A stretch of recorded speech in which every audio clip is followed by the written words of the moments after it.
You are listening to A Chatter of Fact. Again, these are not interviews, they're conversations. And you, man, what's going on? Hello there. How are you doing? There's an icon on the podcast. What's crazy, I was telling you that I don't usually do this off-site. I did it for Elliot Lewis of Hall & Oates. But here, this is way cooler. They shut down a restaurant for that. The restaurant was not as cool as the room you have us in. Well, this is a legendary studio. This is a legendary studio, man. We are in the studios of JBTV. Now, I read that this was like the longest running live music television show. It's the longest running independent music show anywhere.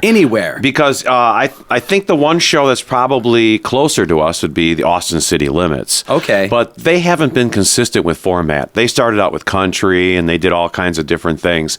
JBTV is all about the independent, the rock artists, the independent musicians out there. And I'm into bands that need help.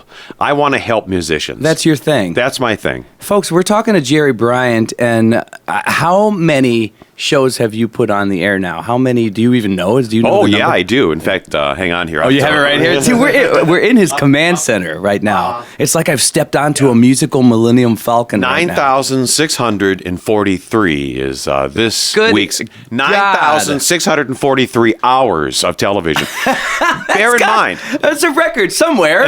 I don't know. Bear in mind, though, that I do 6 shows a week. I do 5 shows nationally on Tough TV, which runs in 48 cities. Jeez. And then we're also on here in Chicago on WJYS. And I do 2 shows a week, but it's only one show. It's run Wednesdays and Saturdays.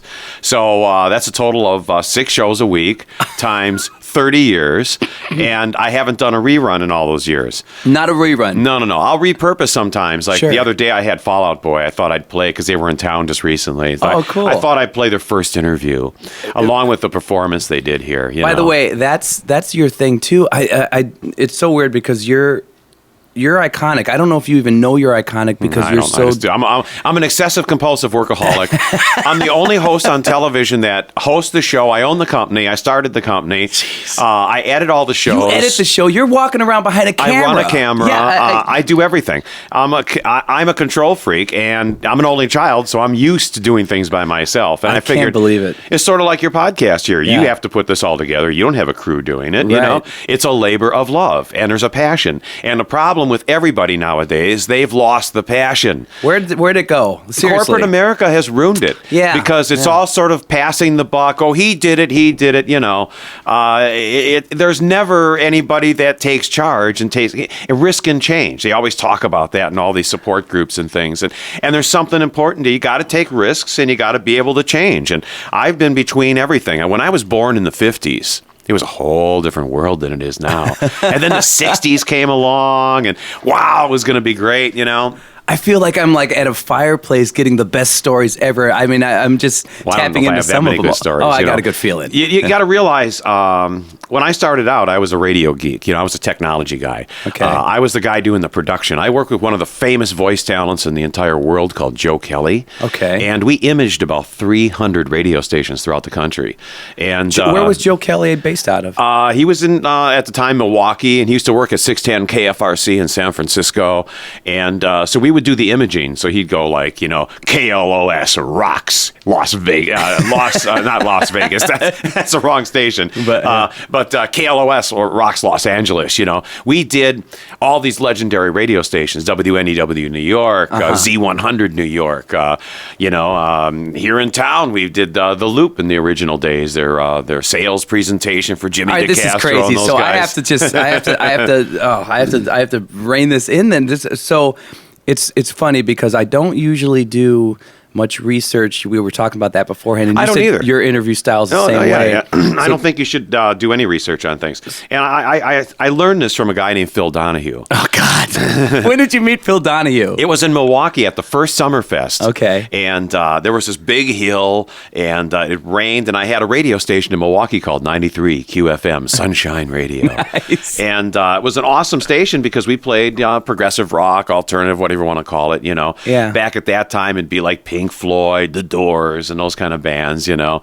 But it was great having a radio station. I loved radio ever since I was a kid. You know, radio has been it's been something that has been taken away from us. It has because there's no longer real radio anymore, unless you're in the college radio or now podcasts and things like that. You know, radio used to be the trendsetter. Yeah. You know, it used to be that they'd have these legendary radio stations throughout the country that would do amazing stuff. They break acts.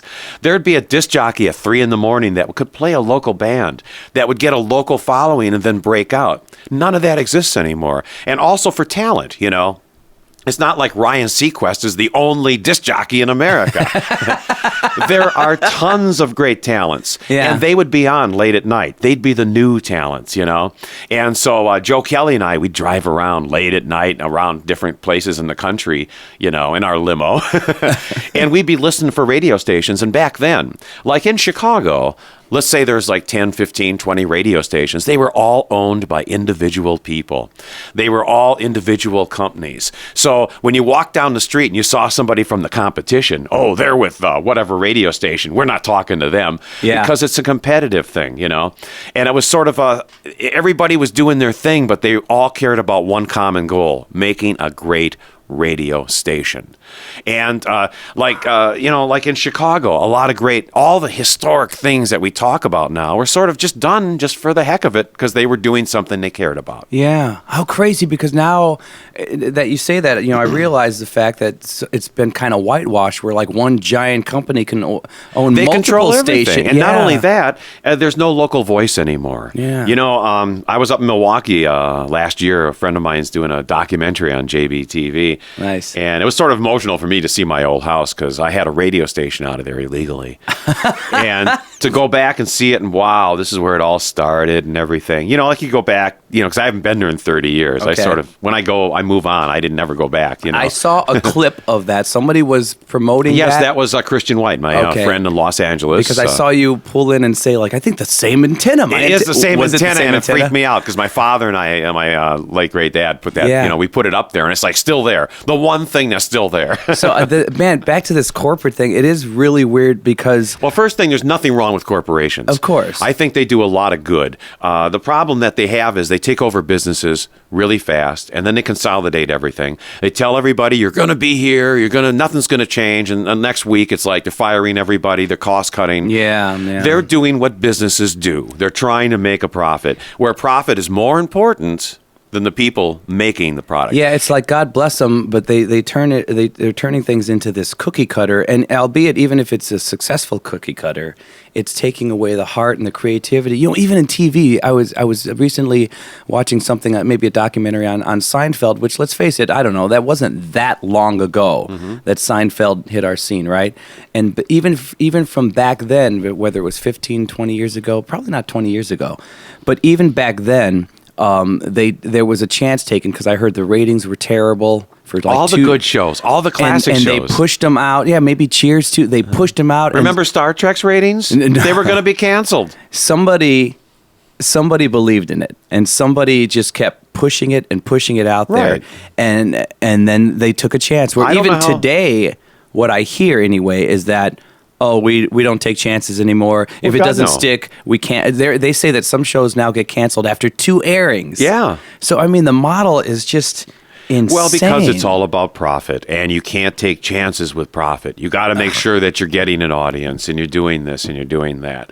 And that takes away a lot of the creativity. I've been on bigger television stations here in town where the owner said, if you'd play some Madonna... Wow. You would probably... And I go, well, why am I going to play Madonna? She's played over MTV all the fucking time. Right. And I got to tell you, back in the 80s when MTV started, you know, here in Chicago, we didn't have cable TV. Right. We didn't have access to any of this. Now, I lived in a universal world where we lived, where we had our studios at 216 West Ohio. There was a company right next door that had like 10 satellite dishes on the roof. but they quit at 5 o'clock. So after that, I had to deal with them so I could tune into their satellite receiver. Are you serious? Yeah, so I could watch MTV live on the satellite. What was really cool is like you'd watch the NBC nightly news. Okay. And you'd see like the news presenter doing their hair and someone giving them stuff. Because during the commercials, they still had the camera on. Because back then, see, that's why I like being at the beginning of everything. Okay. Because in the beginning, when satellite first came out, you could steal it. You could look at anything. It wasn't all encrypted. It wasn't hard to find. Everything was available there. Jeez. And that's how I saw MTV before, because I saw it on the satellite. And even though we didn't get MTV in Chicago, if I saw an artist on MTV, I would not play them on JBTV. No kidding. No, I refuse to play them. And a lot of great artists I probably didn't play just because they were getting so much exposure on MTV. I'm going, I don't need to help Madonna. Yeah. But there's this guy, Peter Murphy, who's getting no airplay anywhere in the country. And I started playing the Scarlet Thing and You and those. And he came to me and he says, my wife made that video, the Scarlet video for Peter Murphy. And he said he spent $60,000 of his own money to do this, to support her. And nobody played it. We were the only show. So that's your beacon. When you see somebody like that. And he even said to me he was going to give up music. This is Peter Murphy. He's going to give up music because nobody's playing him. You realize you can never die.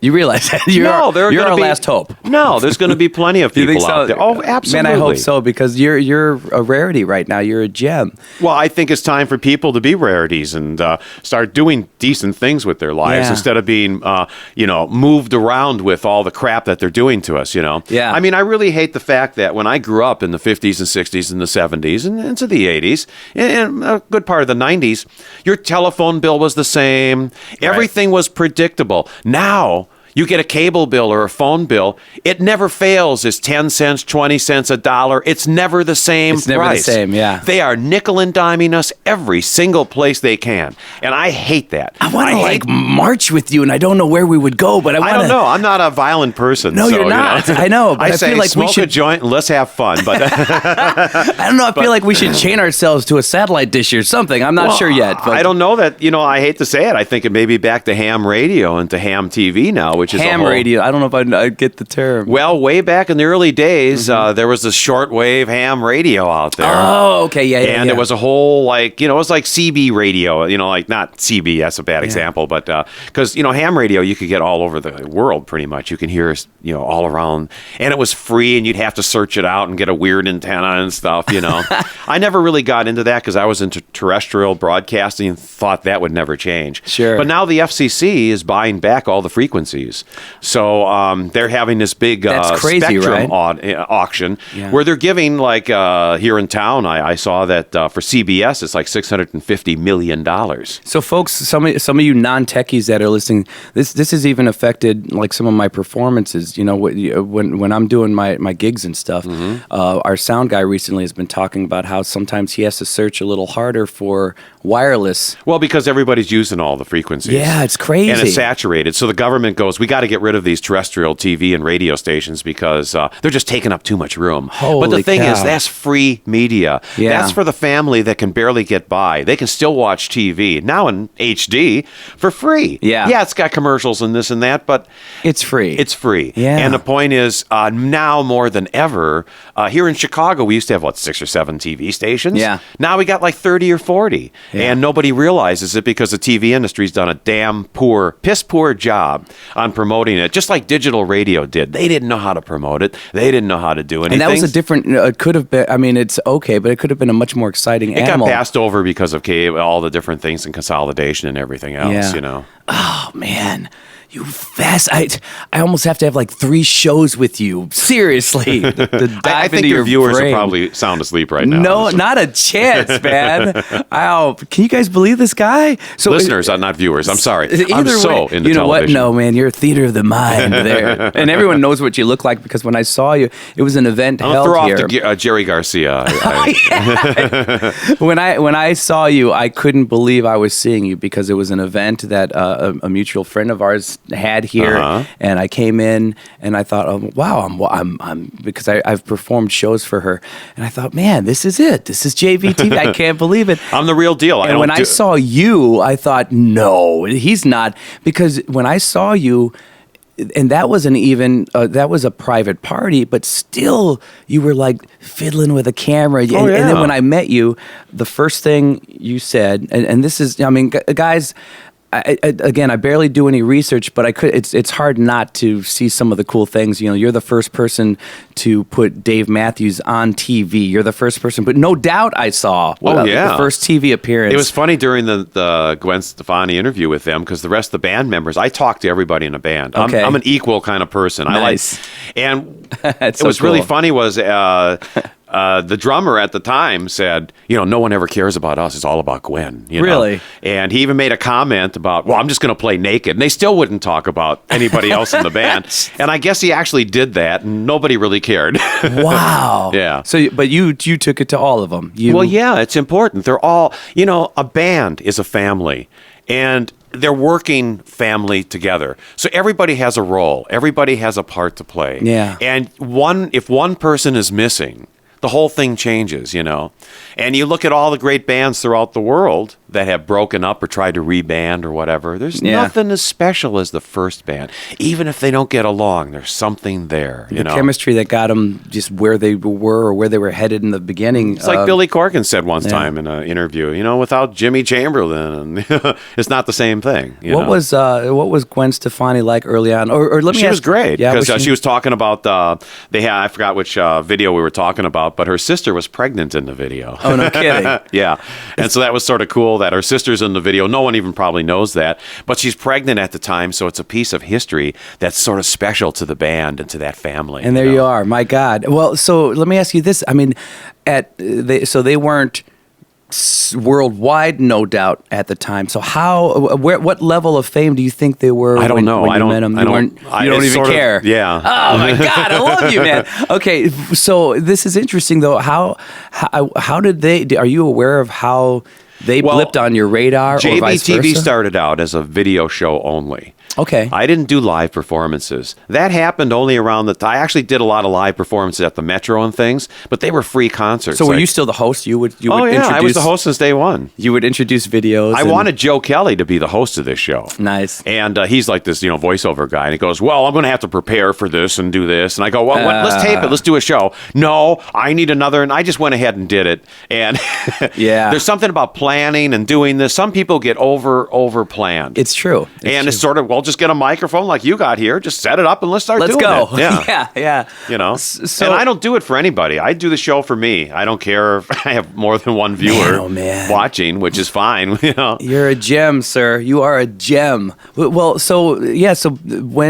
at what point did you decide? Was it when the videos started to become maybe less popular? Well, what happened was the record companies were calling us, and they said, "Oh, you taped. You went to the Metro and you did this show." We would do free shows, like we brought 311, Incubus. I mean, there's so many great bands. What? Yeah, Incubus. We did their first show at the Metro, and it's a free show. And working with, I got to say, here in Chicago, you talk about independence and everything. There's one club that's amazingly independent. That's Chicago's Metro and Smart Bar. Really? Joe Shanahan. Yeah? I mean, he is a legend. You should have him on the show. Oh, my God. Joe Shanahan has been such a help to Chicago musicians. Local H, Smashing Pumpkins, Kill Hannah. There's just so many. It goes on and on and on. And again, it's because he's just taken a more local approach. He doesn't let the machine control him. Well, he's an independent guy that cares about the music. Man. And that's why he had that club, My God. I mean, if it wasn't for Joe Shanahan and the Metro, I mean, the Smashing Pumpkins may not have been the Smashing Pumpkins as we know, No kidding. Because he gave them the platform, the stage. And nowadays, it seems like kids don't have that same stage, and they don't have the. It's these big festivals have taken over. Yeah. And to me, the big festivals are already obsolete, because when I covered the first Lollapalooza in the 90s, it was organic. It was great. Tons of local vendors. We would go around and they'd have, I was around with Fishbone when they were in, and. And Angelo's talking about, hemp this and smoking that and everything else. And there was actually a hemp booth there and stuff. There was a hemp booth? Oh, yeah. It was like what hemp year products. Was this, I wonder? This is the first Lollapalooza. Oh, unbelievable. Wow. Yeah, there's a poster around here somewhere with all of it on it.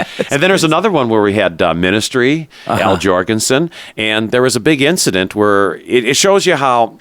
the news media wants to make everything not what it is. Okay. So what happened was they just sodded Tinley Park. out on the back there, and we had a big rainstorm. But sod has to like develop and grow root systems so it doesn't, Yeah. And it was like all starting to bunch up like carpet, and so people started taking it and throwing it. And I remember Channel 9, all the TV stations called me. Oh, we heard you had footage of this riot that happened out at Tinley Park. Riot. And I go, well, first it wasn't a riot.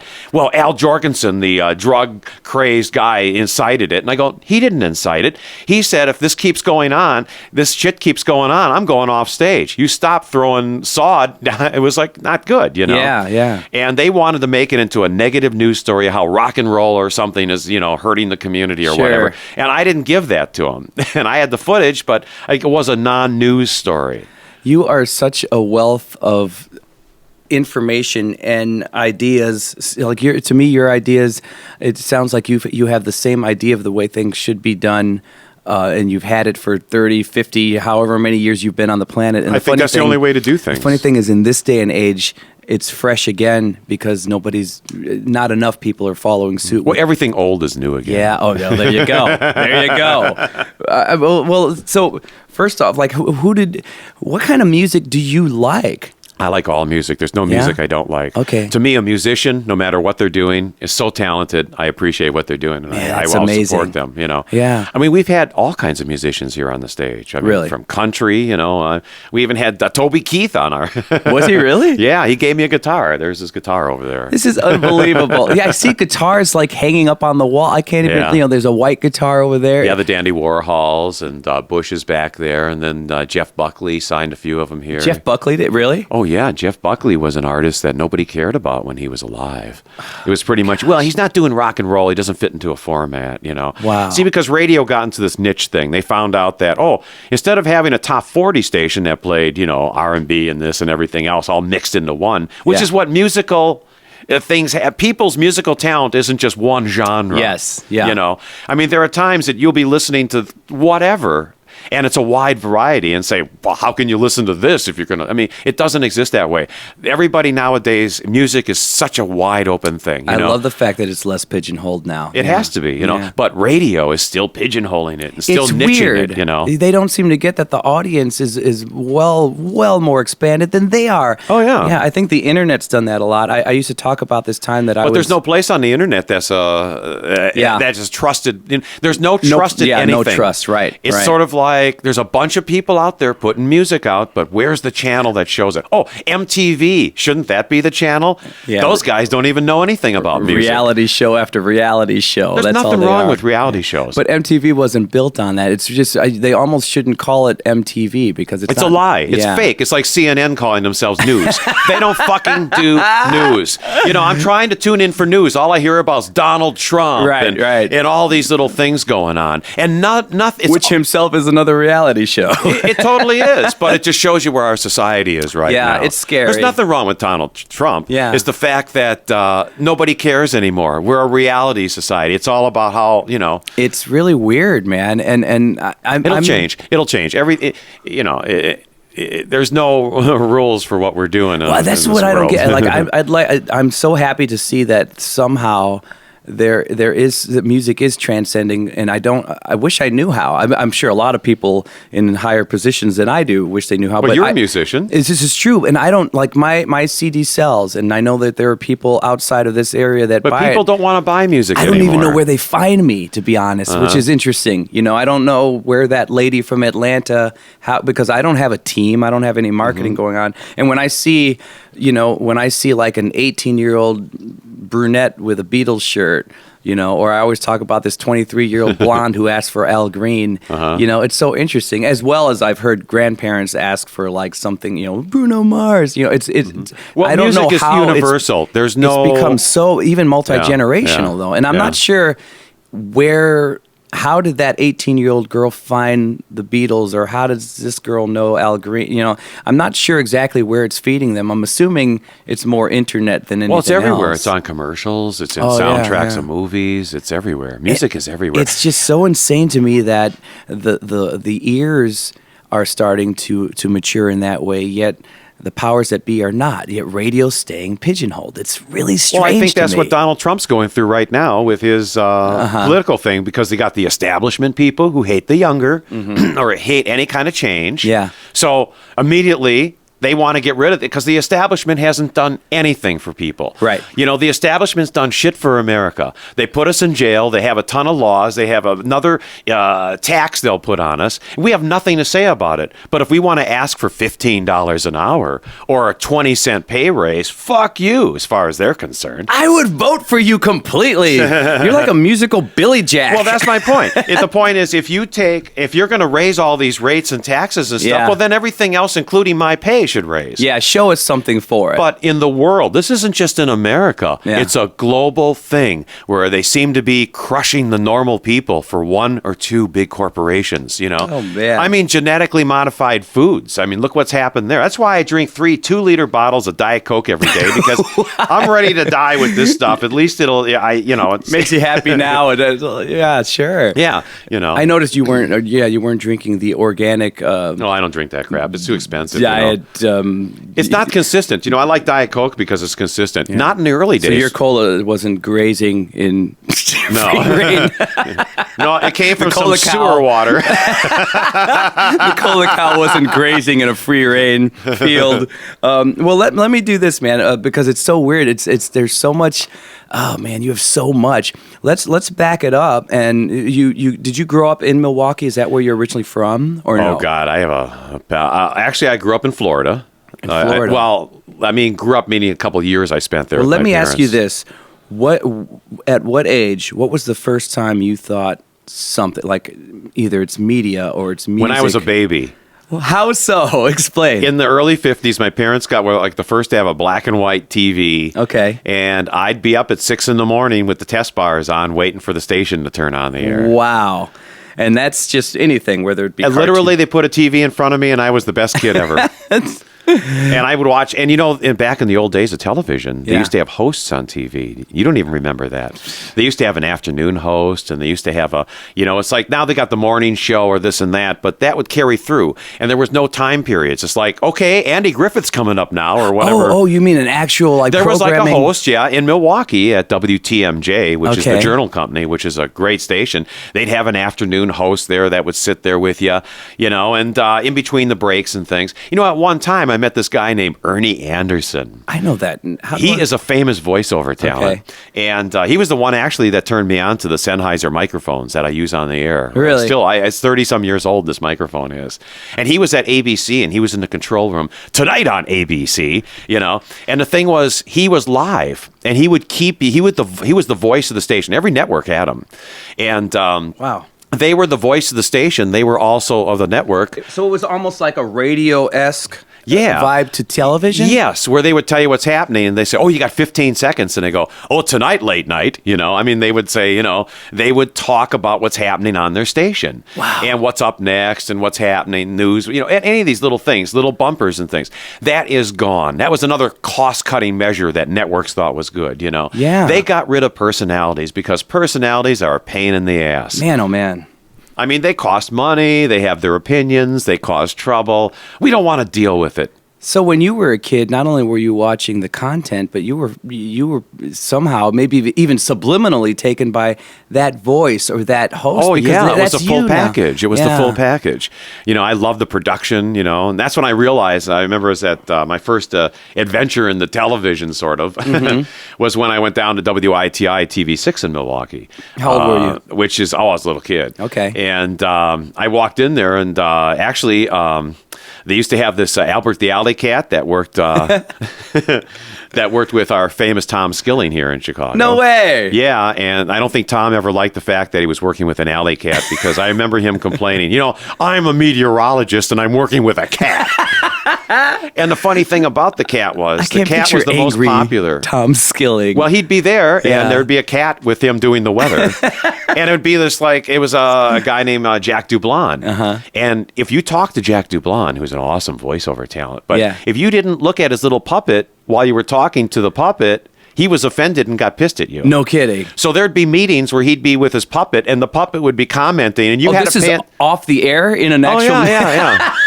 Now, I wasn't in on the meetings, but I would see it, so I put little writer embellishment to what I saw, but I could tell what was going on. That's fantastic. Because this is a guy, it's like, when movies are made, there are some actors that have to stay in that character for the whole movie. Right. Like even when they're not doing it, they're still truly doing method, it. yeah. Yeah, and so that's the way he was taking this character, I mean, if you're going to negotiate, it's him and the cat. So there you go. Wow, that's brilliant. Yeah. So at what age? I want to bring back Albert the Alley Cat at WGN.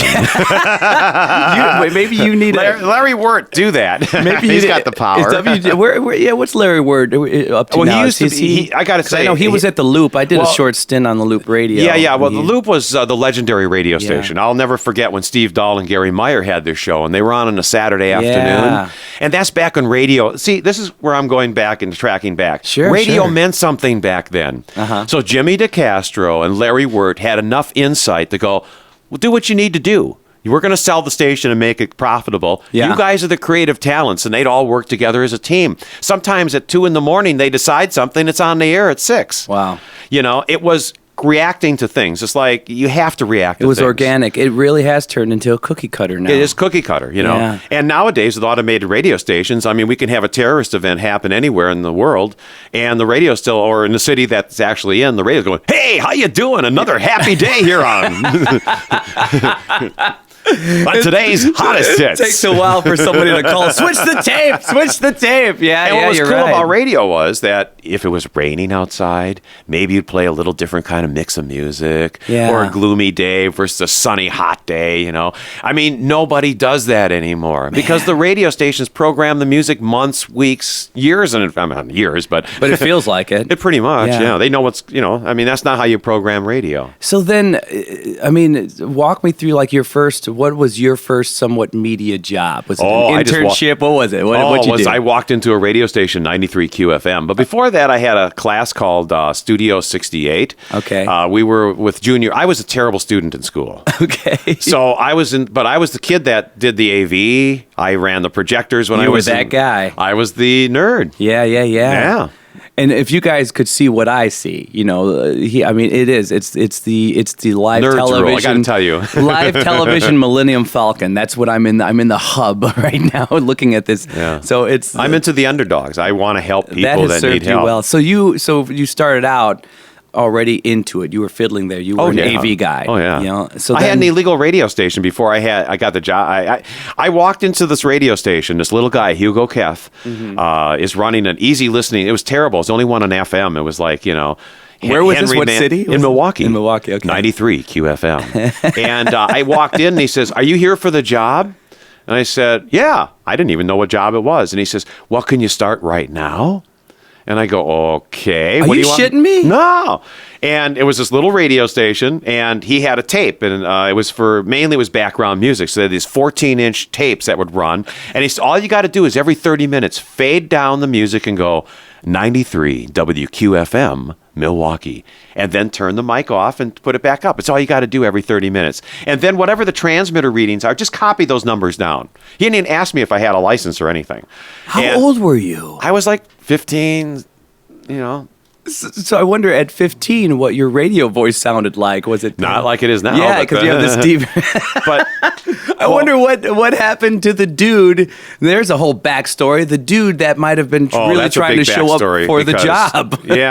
Nobody showed up. Nobody cared about radio. Nobody wanted to work at a radio, FM radio. No one listens to FM radio. At 15, you got your first radio. Yeah, and around 16 or 17, I was the manager of the station because someone tried to steal this. This is going to get too heavy, but someone tried to take away the radio station from the owner, and I sort of saw it happening, and I warned everybody because they set him up with the girlfriend, and this and that, and I says, this girl doesn't love you. They're trying to do, I think they murdered him. I don't have any evidence of this. You saw this at 16? You saw this transpire? And he was the only owner of the radio station.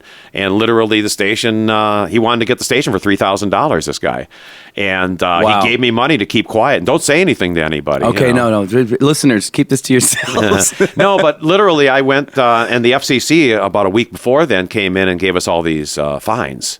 And that's what freaked out Hugo, because he was like, I can't pay all this stuff. They're going to take my station. This is his baby, So then what happened? I mean, he committed suicide supposedly, but I think it was more than that. Yeah. Because they gave me money to keep quiet, and I took the money and went down to the bank. Yeah. And he didn't have a will, so the station would have actually been off the air. So I saved that radio station. Wow. Yeah, because I kept it on the air, and then I found out that the bank, which took it over, said, we're going to sign this fucking thing off, and we can't, that guy in the other room, because here's what I did. They went into the announce booth, and I turned the mic on and listened to what they were saying. We can't stand this fucking kid in there. We want this shut down. Let's get done with this. And the attorney goes, well, you just can't shut down a radio station. You got to have the FCC. And then the guy says, well, fuck it. Who cares, And the guy says, well, if you do it and notify him after the fact, they can't do anything. Wow. So I knew about a little inside information. Yeah. I changed the format to rock and roll. I went to a company called Radio Doctors in Milwaukee. It was a record store. At 16, you're doing doing and I this? spent $5,000 on albums. Like, I bought every damn, and it was like 20 to 5, and the guy wanted to leave, Yeah. And I bought so many albums, it was 2 cabs I had to put them in. And I took them down, and that night I went on the radio station. I changed the station from easy listening, Henry Mancini and all this crap and the Living Strings. And I'm playing rock and roll. Yeah. Bam, bam, bam. And nobody noticed. And all of a sudden, I put the phone number on and started to ring. And people are saying, wow, we've never heard this on the radio before, So it worked. Yeah. And that's how I sort of got in the radio. I just was there. Again, right place at the right time, and he sees an opportunity. Many people in life have so many opportunities, It's like a chance to probably date somebody. You probably see him, and there's that little connection and everything, but you didn't do the next move, and you moved on, and that was the end of it, I love the portion of the story that's like a little Mission Impossible-ish, too, turning on the control room mics. And well, isn't that what America's made of? Yeah. I mean, if we're going to do it, we're going to do it. Yeah. And they have a passion to do it, and nothing's going to stop them, and no one's going to change their mind. Okay, so man, from that point, now you have your sea legs because you're running a radio show. You're an on-air And I met talent. this guy Joe Kelly because he got okay, and he just wandered in, and I was doing commercials for 1812 Overture, which is a record store. I know record stores don't exist anymore, but they used to have weekly sales and stuff. And so I was doing their commercials, and we go, well, we need a voice talent, and all of a sudden he just wandered in, and we instantly connected up, and we started working together from that day on. Was he about the same age, or was he? No, he's 10 years older than me. Okay, yeah. So then, from there, where do you go?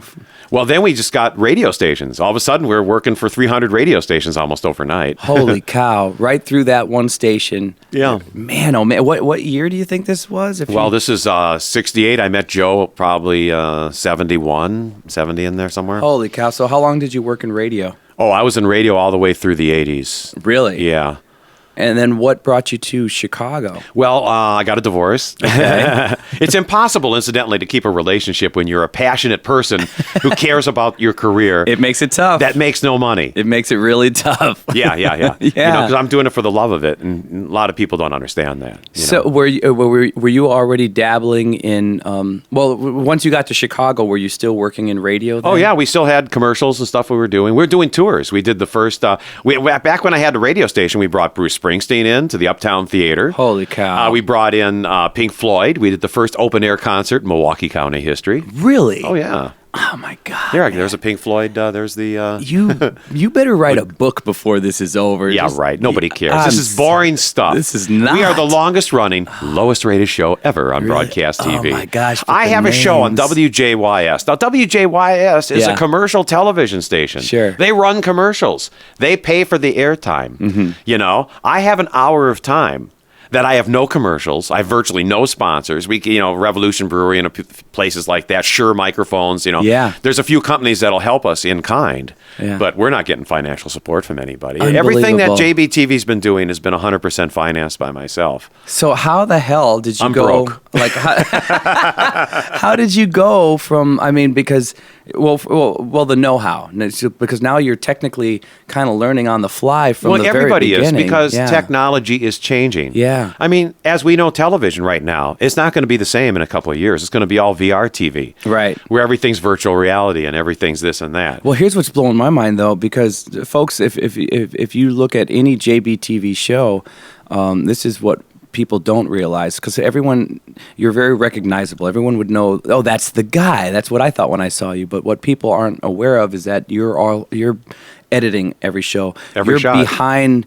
You're a shooter. You're shooting. Yeah. So at what point? I mean, and I am not looking at mom and pop stuff here. I'm looking at, professional grade equipment that your way around. By the way, but I love the fact that he's using an old school linear editing system for I don't even know how to properly explain this to lay people, but it's old school editing. These days, everything is done digitally. Everything is done in a non-linear fashion with computers. This guy has somehow managed to use what I would consider like a James Bond, like a 68 Corvette, to drive still through like modern highways. You're utilizing what was primarily what I think most people would assume would only be used on tape, and you're using it in this digital format. Right, and right. I just love that, man. Yeah. I love the fact that I see this, what I could consider an antique in my mind, attached to all this high def equipment. It's beautiful the way you're doing that. Yeah. But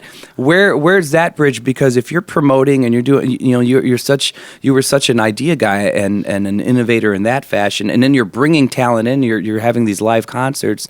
So at what point did video come into play? You could have easily been a guy who just said, all right, I need this guy, do that guy. How? I can't depend on people. You just said, I want to do video now. I'm going to learn. I'm going to video. do it no matter what. Yeah. So I mean, and I'll put a show together. Most TV shows, they got 50, 60 people working on TV shows. Yeah. Like the Steve Harvey show. My God, there's a ton of people doing that show. Right. It's just pretty much. I got Gray Corner, who's in the band Kill Hannah, who just broke up. Nice. He's doing my music, helping me along, and I actually gave them their first appearance. I met Kill Hannah at Matt, the singer of Kill Hannah, and way at a Lollapalooza before they were even in a band, and I said, oh yeah, if you make a video or something, I'll play it, because they were going to Columbia College. Nice. And I'm going to support the college kids, because heck, if they make a video and they got a band, I'll play it on the show. What the heck? Well, how did you continue that study though? Like in the midst of promoting concerts, you bought a video camera. You bought I was making millions of dollars at one point. Okay. I mean, we had 300 radio stations under retainer. So that's what I'm saying. Like that entire time, I didn't have you to just have, kept your hands dirty and you kept learning and learning because the craft. I would do commercials till 5 or 6 o'clock at night, and then I'd have the night where I'd want to do my TV show. Wow. So what birthed the TV show then? How did that? I always loved television from when I was a little kid. I just loved television. Back when the Untouchables would be on in first run. Oh my gosh! I would sit there with a fake TV camera as a kid, acting like I'm shooting the scenes. So the birth of it, it was video. It was Well, it was video, but actually audio was easier for me to start in. So that's how I got involved with radio first. Okay. Because that was easier to do. Sure. It's not the same as TV. Back then, TV was a lot harder to do. Really? Well, they didn't have small cameras. You had RCA TK41s. These are the kind like the Tonight Show used and stuff. These are gigantic cameras that require hours of setup and adjustments, and you just don't turn it on like you do today's stuff. So did you purchase the cameras? I actually got one from I got a film chain and an RCA TK42 camera from a station in Texarkana, Texas, that my father actually drove down and we picked up as we just get it out of here, they pretty much said. No kidding. Yeah, and it still worked. Everything worked perfectly, and I was screwing around with it, and so I was doing this weird shit. So you're just that guy. You were able to get in there and figure it out. Yeah. I love tech. I love technology. I mean, did you have a mentor? Because even simple things like white balancing and all that. Self-taught. Yeah, self-taught. Oh man! And did you work through? I mean, because at the time, it's not like you could just Google the manual. No, you couldn't. I had to buy stuff. I remember my first TV I fixed. This guy threw out an RCA color TV, circular tube, and it was sitting outside for a day, and I dragged it over to my garage, and I started screwing with it, but I fixed it. Man. Then the guy wanted it back. Bastard. And my father goes, no, you threw it out. He did it. Yeah. And so I had supportive parents that, literally, we had a side-by-side kind of house in Milwaukee, and I had a kitchen, bathroom, everything. I ripped out the kitchen, made it into a control room, and there's my father helping me do it. So we took the value of this house and destroyed it. But he didn't care, because he had the same kind of passion that I did. So I'm thinking the good thing about your start. Well, you got to have good parents. You need that support. Yeah, that's if it's a friend or someone working with, that's good too. Yeah. I think when you're starting out since you had the video format, I guess the crazier technical part is just getting the video and lining that up. But at least you didn't have as much hectic maybe cuts and shooting. Like that seemed like a good starting point to work your way to what you're doing now with all the crazy shots and everything. So that was pretty good. You had to kick it off that way. But when you first started out, I mean, oh my God! Where was your TV studio when you first started your TV show? That was at 216 West Ohio here in Chicago. How about that? And you called it JBTV from the beginning. Right from the beginning. Yeah. And then as far as content, was it because of your? I had tons of videos. I had hours and hours because of your ties with radio. Yeah. So like we sending you stuff. Along with MTV, our company got the 1-inch actual masters from the record companies. Wow. So they'd pretty much go to MTV, then they'd send us the tapes. No kidding. Yeah. So I'd get all these tapes of stuff, and then we'd use like Madonna in a TV commercial. Come on, Vogue. The hottest hits on whatever radio station. You could use. They would give you that stuff as well. We would do the clips. Yeah. So we would help sell artists. So a lot of radio stations back then. Have you ever seen a radio spot recently about any of the radio stations in this fine city of Chicago? Not a whole. I don't. Nah. Yeah. Remember when you grew up, you'd see spots for Robert Murphy tied up in the thing. The Loop used to advertise all the frickin' time. Yeah. Nobody advertises. They don't promote radio. They don't care about radio. No. This is a bunch of corporate assholes. You can say it. You can say it. Don't even understand their audience. And they don't even care about their product enough to even advertise for it. Right. Because what used to make it cool for the local salespeople, they go, look, we're all over Channel 5. Our radio station's everywhere. So we're gathering audience to help sell your cars or wherever. Yeah. They don't care about that anymore because it's so much easier to sell a national spot with one company from one place in LA than it is to go to all these individual markets, Man, and the listeners suffer for that. Listeners have been suffering, viewers have been suffering, the public has been suffering. And they have to go, and they are. All this consolidation. Their own way. I remember when my father was very sick when I was a kid, and there used to be a corner pharmacy, and they'd say, well, they're not 24 hours. Well, they were. Because you could ring the doorbell, and the pharmacist lived right upstairs from the pharmacy, and he'd come down, and I'll never forget, 3 a.m, my father needed some kind of medication. Yeah. And the pharmacist made me a milkshake or a hot fudge sundae at 3 a.m, and he said, this will be okay, and my mother goes, I don't know if you should be eating this time of the night. And he said, oh, it's okay, It was a whole different world. It sort of was like Mayberry RFD. I hate to say it, but it was even when Mayberry was on, Andy Griffith Show and that stuff, it was already gone. Wow. That time was just, you were remembering that time because it was still sort of fresh, Now, what do we have for the kids? They don't have all the programs they had. When I was a kid, there was all these after-school activities. There was Junior Achievement. I don't know if that still is around, where they took kids that weren't the greatest in school, but had a lot of cool, like you could work at a car shop. I worked at a TV place, and I worked at Koss Electronics, which made headphones.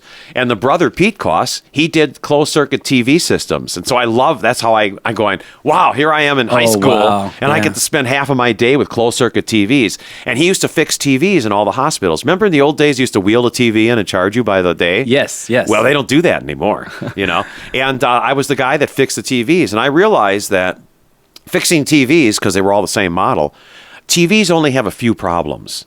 And once you understand what those problems are, you can fix a TV in 10 seconds. But all these older engineers would spend hours going through the tests and all this stuff. And I'd go, well, I just know what's wrong with that. That's a transformer, or that's this tube or whatever. Yeah. And that's how I just did stuff like that. And that sounds like that's how you've approached life. Like life is your broken TV, man. You just seem to work through it and make things Doesn't happen. Everybody? No, I think you have to. Yeah, you need a seminar or something. I'm serious, I can't make money. I have not figured out how to make money. Yeah, well, that's and it hasn't been about money. To me, I just get by. I'm just hopeful that it's so funny to hear you say that when you're attached to so many amazing names and so many people. Some people may even have forgotten how much you. I'm sure they have careers. A band doesn't remember stuff. Yeah, they don't remember what they did last week. I mean, these bands. There's one thing that they're concerned with is their music and their performance and how they do that, and that's all they care about. Well, let me ask you this: at what point, because videos are obviously a bigger deal and somewhat corporate maybe at the time. So what made you make the flip? You know, you were doing live concerts. What made, because now videos are not attached to JBTV. You know, when I think JBTV, I think live performances. Yeah, I very seldom play videos. So when did that flip, and how did it flip? Like, it just started in the 90s when I started shooting concerts. Yeah. You know, was it the artists or was it management that was asking you, like an artist? Well, we were the only show playing a full concert on TV. Wow. Okay. And then after a while, you just thought, well, we're going to do it in studio. Yeah. Well, the in studio was later. That didn't happen till 2000 and something or other. You know, that was like at our 2001 or somewhere in there as well. When you shot concerts, was it always the same venue, or where? No, we shot at the Metro, the Vic, the Riviera, the Aragon. We went to Minneapolis and shot a few concerts. How many cameras would you have for most of those? Probably 6 to 8. 6 to 8 cameras. Yeah. So, we did the first HD concert ever at Tinley Park for MTV. No way. Yeah. Do you remember who was on the bill at that Blink time? 182 and Newfound Glory. No kidding. Yeah. God, you've been around, man. And MTV it was their 20th anniversary, so they said, well, we got to have Blink 182 say, like, happy birthday, MTV, you know, from the stage. They hated MTV. Now, remember, I didn't play Blink 182 that much because they were on MTV every single hour. Yeah. And I didn't like that, but I'm not going to hold that against the band. That's not their fault, you know. That a good example, Joey Ramone. He was here a number of times, and he was so pissed off at MTV because at the early days they couldn't get enough of us. Now they could care less about us. Yeah. And oversaturation. Well, it's like just turning them off. It's like they're no longer relevant, but they are relevant. Yeah. Music is relevant. It doesn't get on. It's there from the time it gets born. It doesn't change any. It just gets better and better. Yeah. Because now it becomes your memories. It becomes part of your life, the fabric of your life. Yeah. And so how can you say a band's not relevant? I mean, you know, every band's relevant. You know, if they can get exposure. Do you have any nice, memorable experiences, whether it be just on the concert venue or even just bringing them in the studio? Well, you had Dave Matthews. Dave Matthews, it's right at the beginning. I don't know if it was the first, but it was right at the beginning. Was that like their first TV appearance? Pretty much. It was around the beginning of them, yeah. Oh, my gosh. Yeah. So when was that in studio here? Yeah, that was at my old studio. They did a plugged-in acoustic show, you know. So how many members did they have? I think they had the original lineup. So it was still. You're talking to like a bunch of guys all at once, and it was great. Yeah, how were those guys on a personal level? Just the music, the talent of those people. Yeah, you know? I mean, the talent of their music and everything. You know, it was there. It was there at the beginning. You could just tell it. You know, but they didn't fit into a niche right away, so they had to sort of develop their own thing. You know, it's funny because I feel like even when they hit, they didn't, yet they almost became their own niche in a way, you know. Yeah. And I was really impressed. And they never gave up. They just kept doing it through all the hard times. Oh, yeah. Every band goes through hard times. Yeah. Especially now. They can't make money at all unless they're on tour. Oh, you don't make it selling records. So what do you think of that? Like, that's insane. You know, there was a time when, you know, I'm just an independent guy. So I was selling things out of my car trunk at first. And then things became better through a company called CD Baby because there was some distribution. iTunes was decent to me, you know, where now most people are listening to my stuff on Spotify, meaning, hey, 200 people listen to your song this month, and you get a penny per listen. It's crazy. It makes it really it's slave labor. Yeah, it makes it really hard on the artist. You know, you know who has artists can make it really good now if they do a commercial deal with you know, like a advertising. Yeah, or it's amazing. See, I complain about corporations, but on the other hand, they pay a lot of money when they want something. Yeah, it's amazing. I guess it's cool that it's gone back to the live performances have to feed the artist in a way, but it's a little sad to see that. It's always been that way. But they had to go on tour to get their music out there. It's just sad to see that, like, the hard work they put into, you know, the product, that product being out there, you know, I mean, you know, I was happy when I would think of, like, you know, I got to know Tom Washington, who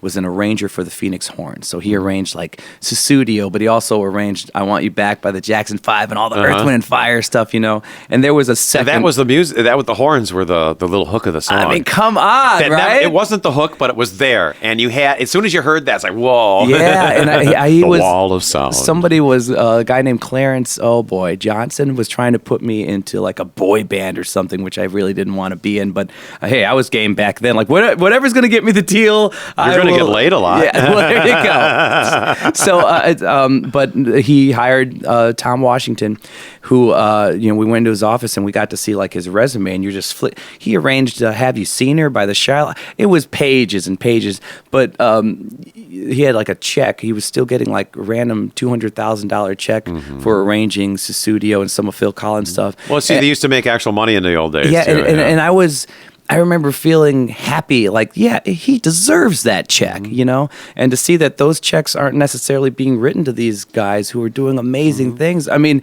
it's getting to the point where artists are almost going to have to push their product and do that, but then make sure they have some day gig or something if they don't Well, it's the record companies have done this to themselves. You know? They what they've done is destroyed that whole entire way of making money. I mean, the early bands, they made tons of money. Yeah. And they toured. I mean, but then it got weird. I mean, look at the Beatles. Didn't they have to sell their catalog to Michael Jackson just to get by? Yeah, in fact, I heard Paul McCartney saying that in an interview that he never owned the Beatles stuff, like never, because they were part of that 50s, 60s machine where you were getting taken advantage of anyway. So he like never owned his own stuff, probably till after the Beatles. That's really sad. It's true about starving artists. Yeah. Anybody at the beginning, they're doing it for the passion of it, not the money. And that's all that matters, because life is too short to worry about the money. And it doesn't matter. Things will get by. To think that... it's harder now, though. Yeah, it's scary to think of what can happen, because what scares me about it is you have these great artists coming out who are doing amazing things.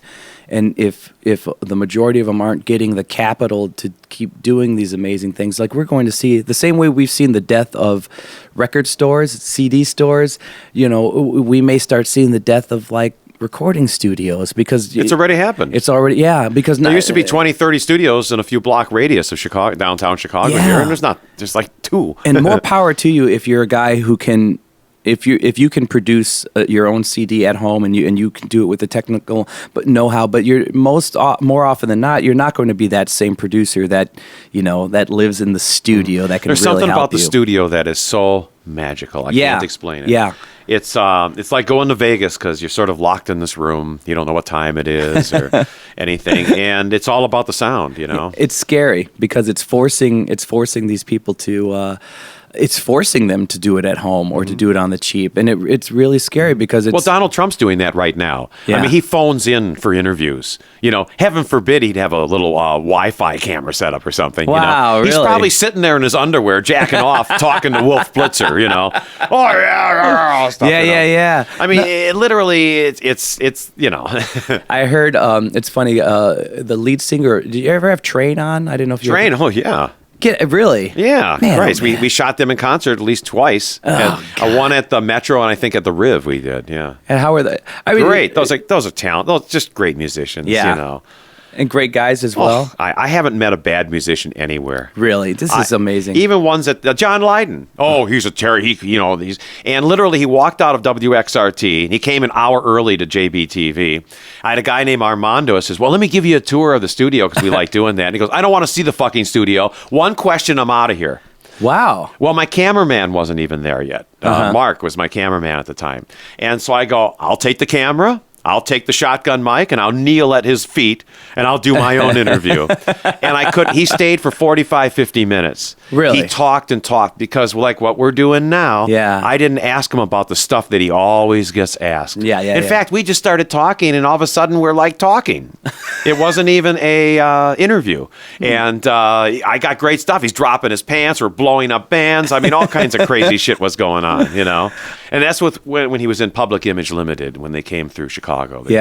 They did a show at the China Club, the late great China Club here in Chicago. Let me ask you this: because what I love about you, man, is it seems like when you have somebody in the room, you're such a fan of music, and you're such a fan of the journey of that a songwriter has to take, that a performer has to take, and I love that because it makes you. It seems to me like you're in awe of everyone you have in the door because you're a fan of what they represent. Well, it's the collective talent that they had since they were a little kid. Yeah. that they've grown up with and developed. You mean, you got to nourish that, you know? So has there been any mini wow factor? Has there been anybody that's walked through your door that you were kind of a fan of? Have you been a little overly giddy ever? No. Or you're just it's a fresh it's a clean slate for everybody. To me, every band on JBTV, and I always say this, the best band tonight on JBTV, number one. I always consider every band number one. Oh, man. I've never ever in all the 32 years I've been doing JBTV, I had countdown shows or any of that shit. Yeah. To me, that's stupid. I'm not going to compare one artist to another just because one has better record sales. Yeah. That doesn't qualify the quality of that song. Jeff Buckley, when he was here, complained nobody wanted to play Jeff Buckley on the radio. Yeah. They did their final concert on tape that I recorded at Chicago's Metro. The show went about 10 minutes over the curfew time. Okay. And Jeff Buckley he did an extra song called Kick Out the Jams because the record company says, well, you can't rock. So he did a song called I'll do Kick Out the Jams. I can fucking rock. And then they did stage diving and stuff at a Jeff Buckley show, just that one song. And then he decided the show was sort of over and the crowd's going crazy. And I was just backstage for 1 second with him and we're out of tape. We didn't even have time for this. I thought the show was over. He goes, I got to do Hallelujah. And that's a 12-minute song. And it's like 3 minutes to 10. Well, curfew at the Metro is 10 o'clock. You don't go past 10 o'clock, period. For this show, it not only went past 10, everybody was there. The fire inspector, Joe Shanahan. The Metro is a very noisy place. Okay. I'm getting goose pimples talking about it. He was playing Hallelujah, and he's on his guitar, and you can barely hear him, and the Metro is so quiet. Wow. And it was legendary, and that's the last song on tape that we ever got from him. Oh, He man. died like a couple of months after that. Dude. And there was an artist that was so into what he was doing, they thought he was doing one record. He's in the studio recording 2 records at the same time. Really? He was the ultimate perfectionist. I have 4 hours of outtakes here of just Jeff Buckley that nobody's ever heard. No kidding. I don't know that I'll ever play them because those were things that, I didn't want to throw them out. Yeah. But it was stuff that he didn't like at the time. I remember he was doing something with Grace, the song Grace or whatever, and he didn't like the way the band was playing it. And he goes, no, do it again. It's not, it's like, sounded great to me. Ultimate perfectionist. Wow. And it shows in his music because it's living on and on. Now he's a true legend. They're making movies about him and everything, Jeez. So I'm still blown away by the combination of your technical know-how meets, just your love of the game. Well, look what you're doing. You're doing technical know-how. It's not that difficult anymore. Yeah, I'm telling you. I mean, but I look around and you have such great gear. And here's what I really love is that before I met you, and we met for these moments, but before I met you and when I saw you at this party, I mean, the joy. And again, it was a party. Yeah. It was. I have fun. I do it. I always put 100% in everything I do. It was a private party, and you guys were still running the cameras for the performance and for the party, which was great. But when I saw you with that gadget, you had that little camera. I got this little camera called the DJI Osmo. It was so cool. Your phone was like the monitor. Yeah, the problem with this camera is the audio really sucks on it. Okay. But the phone isn't any much better. Okay. It runs out of power. It's a stupid sort of thing, but I sort of like it. The fact that you were using this little thing just to get some random B-roll of everything, and when I chatted with you, here I am. The first thing in my mind is, holy crap, this is the guy from JBTV. I've seen you a million times. Because sometimes you guys run pretty late too, where I'm able to come home and after gig, and then boom, I'm seeing you. I like being on late at night. It's awesome because sometimes it would be, there would be a group that maybe I just kind of heard a whisper about, and then all of a sudden, boom. I mean, at the time, I remember it was Fits and the Tantrums. What a great Heard band. a little bit about them. They did their first TV appearance here. Oh, you see, that's and the they thing. came back for a second time, and what talent! I mean, man. they sounded their voices blended so well, and the energy on stage. It was crazy because they were a whisper. They were like a footnote in time for me at the time, and then all of a sudden they're featured on your show, and I was just blown away by that. But you're that guy, and when I saw you, you have such a laid back, normal attitude to you, and this is your domain. We're in your castle here. Oh yeah. I don't leave. I'm a shut-in. And while we're in your castle, the first thing you said to me when I met you was like, "Oh, check this out. This is crazy, right?" Yeah. Like you were geeking out with the camera, Yeah. and that just, that just worked for me. I just thought, holy cow, this guy loves the game still. I'm good for corporations. Yeah. I probably sold 20 of those cameras. We were at C2E2 a few weeks ago. Yeah, okay. And people thought I had a VR camera, but it isn't a VR camera. What were you guys doing over there? We cover local events every so often. And we had a ton of viewers. I mean, literally, we shot with 3 hours of footage, and it's all viewers, Wow. So yeah, it's just amazing. Like you were giddy. You were giddy about it, and I just thought that's just what I hated about C2E2 this year is I always want to run into Svengoolie over at WCIU Channel 26, the U, which he's on MTV. He's on not MTV. He's on MeTV. He's nationally. like still doing it, isn't he? Yeah, and I like him a lot. Yeah. We were on WCIU. We were his lead-in show or after a show or something. But I always wanted to do a show with him because he's a local guy. I support local. Yeah. And JBTV's all about local first. I try to be. When I was a little kid, Son of Svengoolie was a big deal because I would watch all the they would run like the classic old scary movies on that, and I loved it. They even did they were the first ones locally that I knew of to do like a 3D show, And I remember I'm wearing back then it was so archaic. You're wearing the glasses for 2 hours or an hour, however long the movie was. Stupid format. And there's like one scene where I kind of saw something. Yeah. It just wasted your time for the whole 3D never really made it. 3D never really made it. It was a stupid idea. Yeah, anybody has to wear glasses, Same thing with VR. I think VR is going to be a great new thing, but I don't like the idea of having to wear that stupid helmet, Yeah. But they do have VR that you can scroll like 360 on your iPhone. You can see it like move really? around. Oh, yeah. Oh, that's pretty cool. So you could go into every scene and see a 360 thing of it. So you still have like your finger on the pulse of technology. Oh, yeah. Like you're I want to go. I need an investor right now to give me a couple $1 million to do. I want to do VR concerts.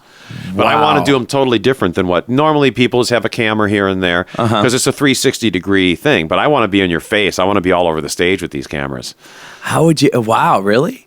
Oh, yeah. So what would be the plan? Like trying to have like 3 guys on stage? Oh, it's not guys. It'd be equipment on. Just the equipment. Yeah.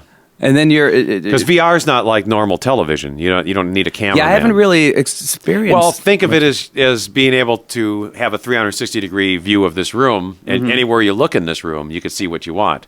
So somebody could just watch us, let's say, if we had a VR camera sitting here, or they could watch. I got look at this band right here, Fallout Boys, on a live stream right now. They could watch that, or they could go back there and look at the equipment over there or something, or look at the Ramones poster, or the Bryant Jonestown Massacre, or Pink Floyd, or. So I'm watching Fallout Boy on your screen here on JBTV. Like when do you remember when this was? This is a couple of years ago, 2 years ago maybe. They came back just a couple of years ago. Oh yeah, we had them at the very beginning. So that's amazing because a couple of years ago, they're worldwide, and well, I got to realize that little shows like JBTV used to be the tastemakers for the bigger things. Yeah. So they go, in fact, they used to advertise, we're being played in Chicago on JBTV, and go, okay, we better get them on our thing, No kidding. Yeah. So when but there's not even a place for that. Like Billboard used to have a local scene. So in the Billboard, they would have all the charts, and they'd have the charts from all the different local regional shows around the country, TV shows. Yeah. And at one point, MTV said to Billboard, fuck that. It's all about MTV. We don't care about these little shows. And if you don't like it, we're taking our advertising out of here. Wow. So they dropped all the little shows because it's all about the big corporation. Because, Billboard doesn't want to get upset with, That is so ridiculous. Yeah. And they have no idea that it all feeds into the success of MTV back then had deals where you couldn't have a music channel on unless it was an MTV channel. Really? I think those are still in place, yeah. So I couldn't just start a music channel and put it on Comcast right now. They go, well, MTV's got exclusive rights to music. And they barely deal in music anymore. Well, they don't care about music because, again, music was a trending thing. When cable first started, the only reason MTV even happened is because of cable. Yeah. They had 500 or, at that time, 80 channels only. They didn't know what to put on. Bruce Springsteen had a song, 57 channels and nothing on.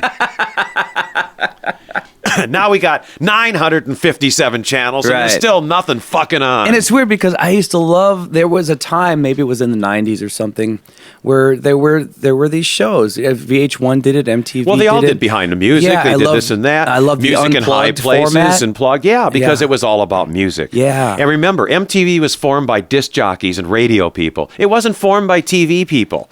In fact, when it's like. when anything starts at the beginning, when the internet first started, it was a wide open, anything was happening. Now it's getting more and more regulated. Yeah. It's getting tighter and tighter, and you got to do this and that. And the beginning is where I like it because it's a freedom. It's a total freedom. And now here you are. I mean, it is so cool. Again, going back to the Fall Out Boy thing, it's so cool to think that. See, we should be on TV right now because right in the background's Fall Out Boy. It's crazy. It's so cool to think that, like, right, in the midst of that success, that they came Actually, back. I can hear. I can turn up the volume. That's our ambient noise. Hear that? He didn't just like turn up the radio. He just like turned up a live show that he recorded, a Fall Out Boy, just years ago. So it's really cool to see that somebody at a high level will come back then. You'll see sometimes a return. Very seldom. But Fall Out Boy is they're a local band. They're a local band, and they cared, you know. Yeah, I want Billy Corgan to come back, even though I'm doing DVDs and stuff for Billy Corgan. I've yet to get him back after his Swan and after his solo thing that he did on his own. Now, when you say you're doing DVDs, what's that? What are you doing? Oh, we do authoring and stuff like that. Beautiful. Yeah, so we did a number of DVDs for Billy Corgan and Smashing Pumpkins. Right now we're working on one for the BBC. So get out of here. Yeah. So wait, talk to me a little bit about that facet. Well, that's just another way for me to try to make money. Yeah. But that's amazing. Like you're creating, or are you mass producing, we're just doing the authoring and that kind of stuff. Creating the menu pages and such. Yeah. Oh, that's wow.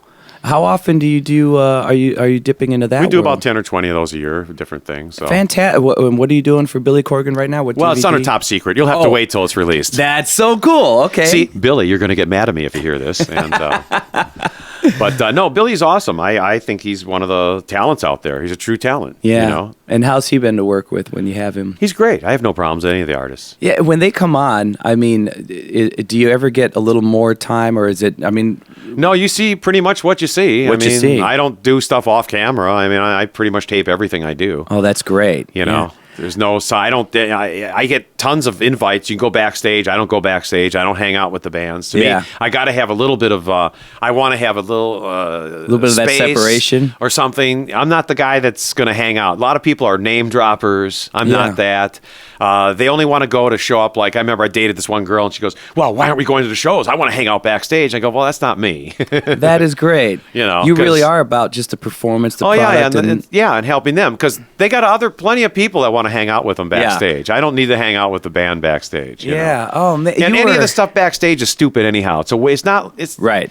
What are you going to see? Maybe, someone smoke a joint or something, or have a beer. I mean, nothing goes on that, Yeah. And the days of groupies are really over. I mean, there are still out there these girls that'll do anything, but it's not like it was. It's a whole different world. Yeah. The whole thing has changed, and it's evolving, You're a freaking purist, man. This is great. Seriously, everything about you, I'm just digging on.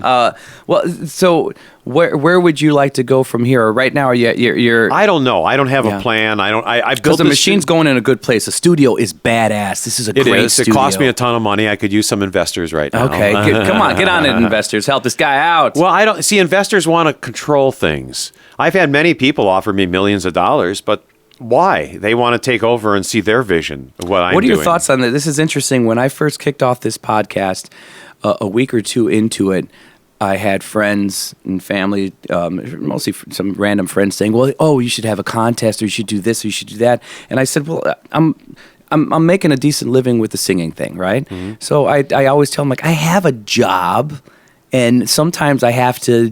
For the most part, I get to just enjoy who I am in that job. But I'm getting shipped out to Hawaii for a corporate gig. Now, on this corporate gig, I'm told... That sounds like a fun one, Hawaii. It's a fun one. Woo. But at the same time, I'm kind of... Right after we're done here, I'm going to this 6-hour rehearsal where I'm going to be told exactly what medley of songs I can't do have that. to do. Nobody can... I can't take orders. So that's going to be weird. But that's that's the corporate facet of what I do. I'm also an artist. You're going to see me at Reggie's doing my stuff and my CD. Wow. But with the podcast, the fact that the listeners keep growing, just based on this, and I keep having to tell everybody, no, I don't want to follow any formula. I want it if it blows up even bigger than it is. I want it to be because it's this way. Because this is what I enjoy. What we're doing right now, this is what I enjoy. Everybody likes to copy stuff. It's like, look at the reality shows. They're all the same. Oh, yeah. They all got to talk to the camera at certain points. They all got to have this. It's the same shot, the same. Yeah. It's like, okay, here's the book on how to do a reality show. We've had a number of reality show producers want to do a show around JBTV. Oh, really? But they don't care about the music. Oh, we want the drama. Yeah. Like, we want to have the fights and all that. And I go, well, that's not JBTV, and I'm not going to manufacture fake shit. Right. So your reality show gets more, And I've always heard that in a lot of those that they focus on. It's all fake. Yeah. Everything's fake. Everything. It's either manufactured or edited a certain way. JBTV is the only real show on television. I don't wear makeup. I wear pretty much the same clothes. And, really, that's the way I think TV should be, And what people aren't realizing is that what you're doing is real, and reality. I don't know that people know the difference. And it's sad that their realities become warped, because everyone's getting overly fed.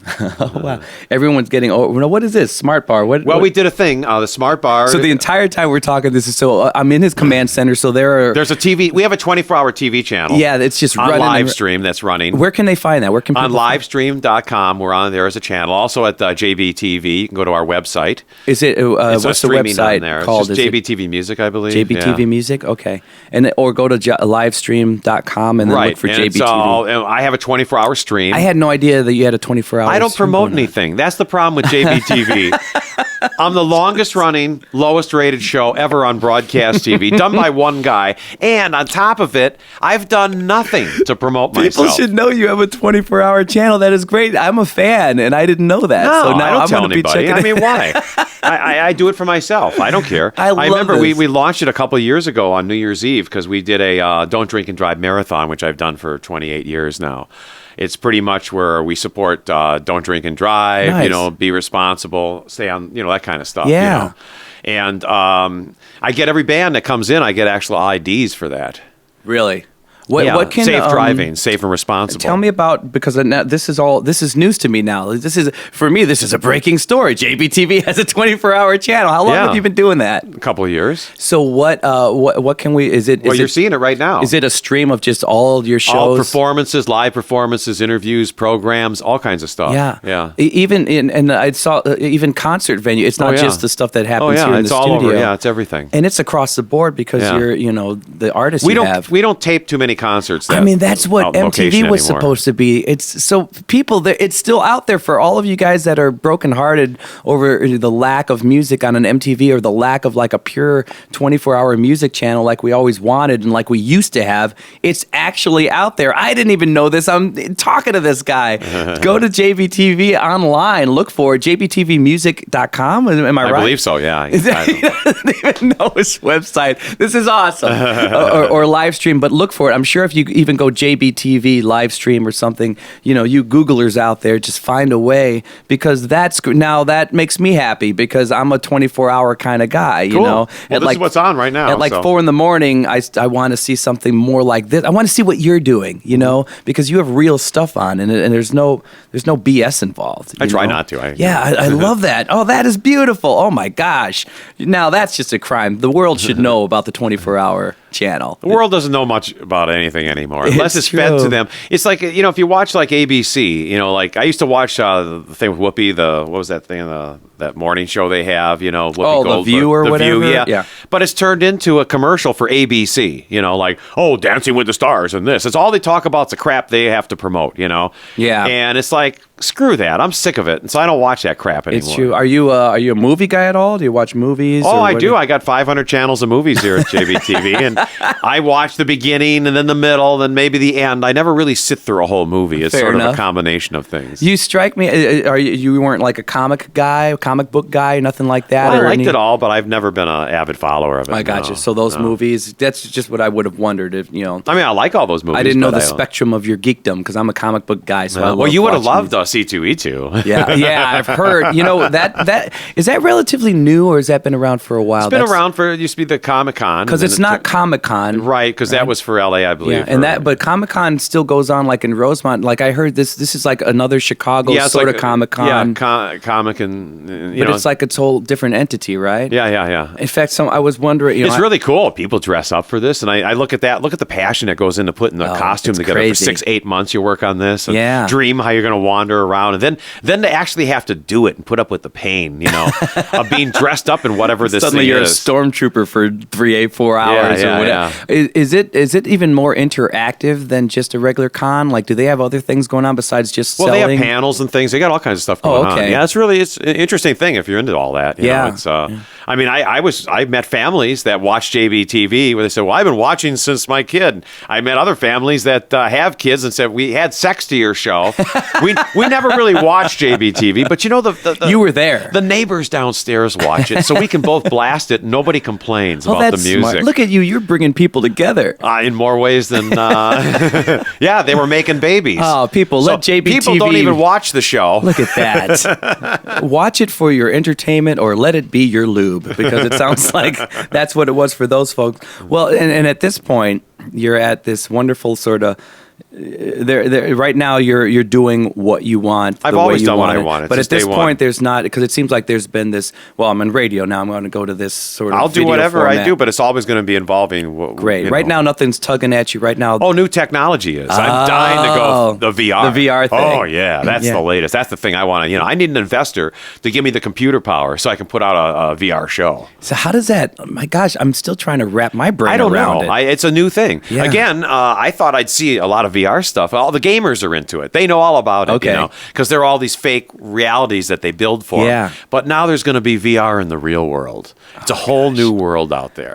And nobody really knows anything about it because it's revolutionary. Yeah. Like no one knew what radio was or TV was at the beginning, and they were afraid of it. You got to embrace it. And I remember when I was, I learned how to shoot 16 millimeter film and edit on a Steenbeck, all that kind of old time film technology. Yeah. And I had a chance to, I guess, be a scab, help out at WISN TV 12 in Milwaukee when their union, the film people, went on strike. And the RCA guy brought over this camera system, and I was talking with the chief engineer, and he's showing it to him, and I go, wow. And I'm like playing with it, and I shot 2 or 3 news stories with it. Instantly, we did it, and I love film, but it was like, wow, new technology. I can put this on TV in like 30 seconds. Back then, you had a film gate. You had to go through a developer, develop the film, and go to a film chain. And they had a way of doing it live, sort of. So as it was developed and running, you could project it like as soon as possible. And film was really expensive, right? I mean, film. Oh yeah, it still is. Yeah. The movies aren't shot on film anymore. They're shot on digital cameras. Yeah. And the digital cameras aren't cheap. These things are expensive. And the lenses, they're still using film-type lenses. And so the old technology, when you say it's cool that I'm using an old editor. This is crazy, yeah. Old lenses still. There are movies being produced on lenses that have been around for quite a while.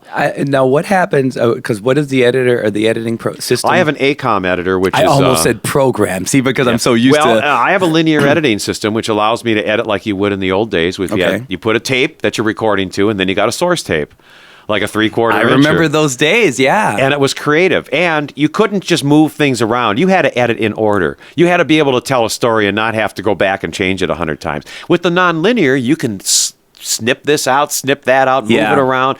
It's beautiful. I love nonlinear. I have no problems with it. I like linear. That's amazing. And I like videotape still. It's sort of like those that like albums, but they don't make videotape machines. Is just like obsolete now. Yeah. Yet is a good example. If I've got probably 30,000 videotapes on the shelf here, and half of them aren't even digitized. But if I want to get a file, it takes me 3 or 4 hours to find the file, download the file. Oh, and I go, oh, it's the wrong fucking file. I can go to my tape and go, okay, tape number 7,000, whatever. There's Dave Matthews right there. Boom, I can play it instantly, and I can record it instantly into my system, and I'm like at 20 minutes versus hours. Wow. So technology All you technology geeks out there, why the fuck hasn't it gotten faster? It takes longer to do everything. Yeah. Wait to download this. Wait for this. Wait for it to load. Rendering. Yeah. All this crap. With tape, when you were done with the edit, you were done with the edit. Tell him, Jerry. Tell him. And when you were done with the edit, it didn't change. Yeah. I've done non-linear stuff where it goes, source material unavailable. Didn't render out. You get these little messages. You know? Yeah. Where's this scene? Oh, it's missing. Video missing. Fuck that. You're right. I've been through those headaches before. Yeah, and how about after you spent all this time and you got this awesome stuff? Oh, and your hard drive crashes. It just crashes. And it's going to cost $3,000 to maybe recover some of it. Yeah. I fucking hate it. Fucking hate it. And I thought, there's something about technology that tape was I still think, a great thing. People still like to record on tape. Still, people like to use albums and vinyl. Never thought that would come back. Nobody thought that would come back. It's coming back strong. It's strong. Bands love it because it's organic. The scratches and the feel, the fact that you have something that's a material, show it off. I want to show off my music collection. Here, it's on it's on this disc here. Back in the day, you wanted to show off a music collection. You had albums to show your girlfriend. It's like, wow, look at this. I got that. Heaven forbid you don't put it in the right place. But it's interesting because I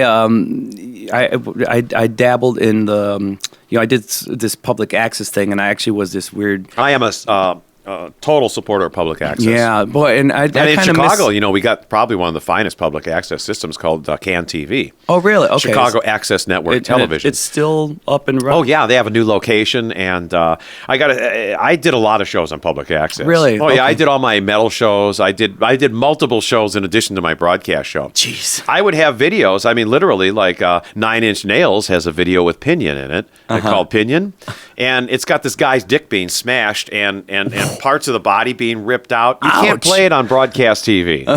And I could put that on cable TV. Yeah. And that's what's great about community access television. Yeah, it's the last place where actually somebody can put a show on the air. It may not be well produced, it may be crappy, but the point is they're doing it. I had no idea it still existed. Oh yeah, in fact, I think anybody that's interested in doing television should go there and do a show. Oh, that's amazing. Oh, that's good to know. Because but I felt like in the late... They're the best in the country, incidentally. Really? Oh yeah. CAN TV. Oh yeah, CAN TV 19. Oh man. 738-1400 is their phone number if you want to give them a call. So people get in. Is it similar? Like when I was like 16, I took a course. Yeah, you can go there. They'll go through an orientation session and stuff, and they'll show you how to use stuff. And there's the equipment, and you just start producing your show. Wow. Because back then, I was a novice for a second because I did this like feature length long movie and made it look like I had 3 cameras. I was only 16 at the time. Yeah. And it was cool. It actually became passion. See? Yeah, it became part of their curriculum, which was really neat. And I heard it was played throughout the Midwest and stuff like that. And because of that, because I was working on tape with the linear editing, it really helped me when it came down to editing. So then when I crossed over into non-linear editing using the computer, I mentally edit like I'm on an old machine, but I just use the modern I don't like the fact technology you can't 'cause that's what I pre-roll, though. You can't see what's happening before. Yeah. Sometimes you'd go back to the beginning and watch from the beginning multiple times. Yeah. Now they don't do that. It's all about that little segment. Yeah, it's interesting. And with non-linear, you can spend a lot of time on things that in the big picture didn't mean anything. That's a good point. Because you're so microly editing things. And I think that's why sometimes what we see in video pieces or even certain films, sometimes you don't see this long, truly long-running piece that works. Sometimes it's not as coherent. Sometimes I feel like we're just watching a bunch of little clips. You know what I mean? Movies used to be well planned out. I mean, look at the Orson Welles stuff. We had long scenes with props moving and going through things and stuff. You know? And they don't do that anymore. It's all about to me, to be an actor. I've never acted, but it doesn't sound like that. Someone's got to read. Okay, in this line, you say, "Holy shit!" Yeah. Okay, I can do that. I don't even know what the script is, and they just give you the line. And it's true. It's pretty much everything's a one-liner. Yeah, you're right. Man, oh man, I love talking to you. And doing even movies. I like this a lot of it's ad-libbing now. I sort of like that though. Let the actors do their thing. Yeah, they'll bring a personality to that character that you can't write in a script. And I think it depends on the act. You have some guys that they're made for improv, and then you have guys like I hear Harrison Ford just says, I I want to rehearse. I want it to. I want to craft it. Well, he's old school, and he's old school. Like I want to craft it, but it's cool to see let everyone do their thing, their way. It's just a great thing. Right. Oh man, I hope you had fun doing this. Is it over? You tell me. I mean, seriously, it's been so incredible. I mean, I feel like we're just scratching the surface on like your experiences. It's weird because I originally even wondered like, well, man, would I ask about more artists? But it's not as interesting because I think after a while, they're in a good way, they're all the same. It sounds like you get the good of them. Well, this band right here, IMX, is playing right now on our live stream. He was in the Sneaker Pimps. Oh, wow. Look at that. And so this is their side project. They don't care if it makes money. They're doing their thing. They didn't even want an audience. This is a private show that we did for them. Oh, yeah. Explain this to me very quickly. Audience? Yeah. Well, first off, when bands are finding you now, how about the band without representation? That indie band. What do they do? They just sometimes reach out? they'll send us stuff, but I'm letting Greg Corner do all that for me. Okay, you have a guy. I'll say yes to everybody. Sure. I'm the yes guy. Oh yeah, come on down. We'll do a show. and then but I can't afford it. It costs like $6,000-7,000 every time I do produce a show. Oh, yeah, right. So, and then the audience, how does that work? It's all their fans. Yeah, pretty much. Okay. We don't do fake audiences. Nice. We don't have an audience wrangler like a lot of the TV shows have, or just to get people in there. Great. So, and I like to have the fans, the ones that care about or want to hear new music. And a lot of bands, a lot of the people that the bands see, the people that come here to see the bands, they don't even know who the band is. They've never even heard of them. It's just like, oh, I'm experiencing something. And there's something about, I've had plenty of viewers come up to me and say, when I first heard of this, whatever band it was, they thought they fucking sucked. They had an attitude, whatever. Yeah. I hate their music. But after the third song, I sort of like their music, and now I'm their fan. Wow, really? And sometimes it takes hearing a band perform live. Yeah. 'Cause now they can perform. Because if you just hear something, you don't know if it's done on their computer in their house. It's true. And they spent months, years making one song. And then they can't perform live. There's been so many shows where what's happened to the song that I fell in love with? They're not even playing it the same way. It's really sad to see how technology is controlling I don't know what technology's that, done that. I think producers, now you can sing off key the entire time. Oh, fix it. Yeah, and they can just fix the entire thing. Yeah, I saw some promo. Somebody made a joke. I don't know what it was, and they were singing something. And then the girl says, "Well, do you have auto-tune?" Oh, that's a take. It was on a Geico commercial or something, or Progressive. I don't know what there it was. There is a hilarious YouTube video, and it's the funniest thing I've ever seen. I don't even know what it's titled, but they show an engineer and they show a producer, and they're behind the booth, and there's a girl, and she's like da da da da da. She sounds really nice, and as soon as she starts singing, the engineer is frantic. It's just all over the board. He's going crazy, and the camera slowly pans through the window and into the room, and you hear her like, and the love, and then as soon as it pans in, you hear love, and then it pans back to the engineer, and he's just like frantically moving things and pulling levers. Well, they can fix anything pretty much. They can fix anything, and when it's all done, the producer's like thumbs up, and the engineer can't even make a thumbs up because he's been cramped. It's like you can tell the true talents when they go and play a show. Yeah. You know? Especially you get them unplugged, then you really see them stripped down. Yeah. And I mean, now I hear that they do real time auto tune. Oh yeah. So you can like sing, and I heard it was one. I think it might have been Enrique Iglesias. Somebody actually has like a guy playing the notes on a keyboard, so his voice goes through the MIDI, goes through the keyboard, and then back out. That's amazing. It's cheating. It's really sad that it's come to that. Because it's really cheating the talents that can really play and really sing. And again, I don't know how. I'm happy. But it's a tool. What can you do? I guess. I'm just happy that somehow real musicians and talent. There's a guy named Alan Stone that I heard of a couple of years ago. Oh, he's been on the show. You had Alan Stone on this show? Hell yeah! My God. Oh man. And again, he's one.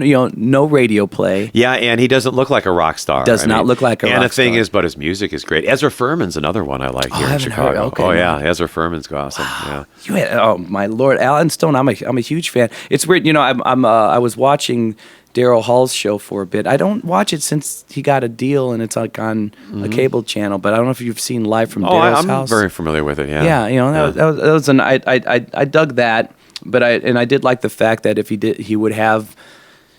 he would have Train on there, but then he would have somebody like an Alan Stone who We did their I've never heard of. TV commercials for Hall & Oates, the Big Bam Boom tour. Did you really? Yeah, Hall & Oates. Yeah, I'm a huge. I like, I've talked about them already on the podcast, but I like where they went, where they kind of left the corporate world for 12 years, and now they've still done stuff on independent with music. labels. See, music is ingrained into your life. Yeah. It doesn't go away, whether you're getting airplay or not.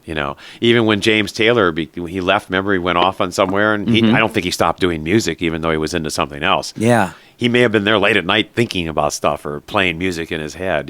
So I don't think music ever leaves you. Oh man, and you're how often are you filming shows these days? Well, right now it's the beginning of the year, so it's slower. But Okay. we do anywhere from probably 4 to 10 shows a month. So for my listeners who aren't necessarily based in Chicago, I mean, they can, because it's the live streaming channel. They can watch it there, but we don't stream stuff live. I like to edit it. Right. I like to make sure the audio's perfect. Yeah. I don't want to put in bad cuts if No, the you're the artist real doesn't deal. like it. Oh, I want the artist to look good. It's all about looking.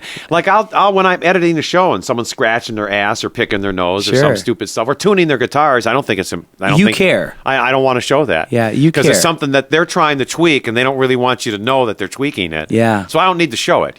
Oh, that's great. I only man. want to make the band look good. I So- want to make the band know that I'm not going to make anything. I've got so many embarrassing things I've never aired, and I won't. I won't do it. I won't do it to hurt a band. Oh, I'm not man. that kind of guy. You are a true warrior. I'm not for music. TMZ. No, man, you're a true warrior of the craft, and of the artist. It's just, I'm glad. I mean, I got a show that no one's seen called Smoking What with is the that? Stars. What? I think you can figure out what it yeah, means. yeah, but it's a Yeah. show. Oh, yeah. It's already produced. I have hours of stuff. I just haven't aired any of it. It's just raw footage. Right And it's now. actual. It started with Green Day.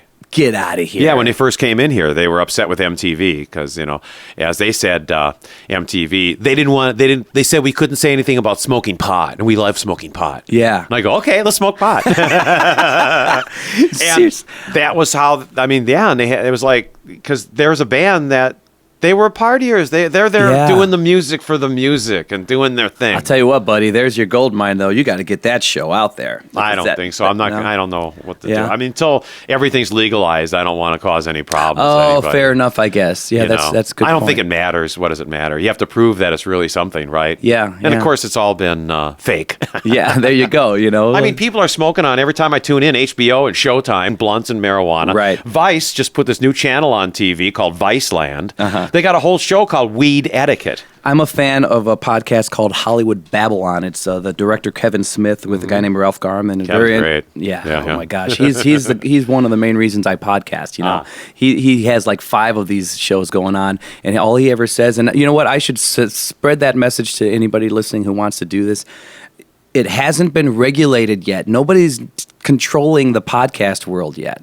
So if you want to sit down and talk with your friends or your family or mom or by yourself, just your voice can be out there. And that's what I love about this. I happen to, because of my zero social life doing the music all the time, I've chosen to just find people like you who are I got to say, interesting. Well, here's C2E2. Zero social life is there's something that's okay about it.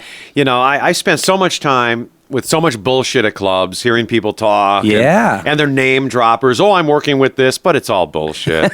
It's sort of like what I hated about L.A., Yeah. I love LA. It's beautiful out there, and just all the good things that happen in that area. But on the other hand, it's very plastic. Everybody's out. It's just not the real deal. Like Chicago. Yeah. These are real people here. I'm always saddened when I hear about my friends who give it a go and they come back as if they just make it sound like the cruelest town. Like it just spits you up. And unless you're in the game, unless you're part of the unless group, you're in the machine, unless you're in that club or yeah. I hate to say it, gang. Unless you're in that, they don't.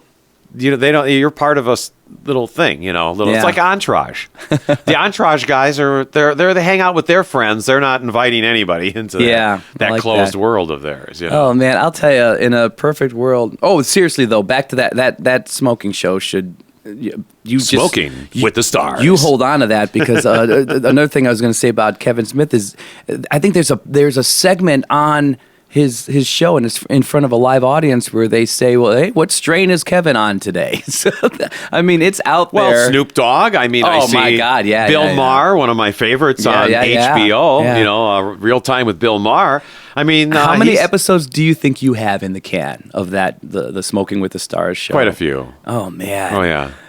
I mean, it's at least it's at least worth investigating because there's your. I'm sure if the government wants to come after me, it'll all be public. Well, I have to tell you, man, I don't know whether you feel it. I don't think you do because what I love about you is you just go through it. You keep moving.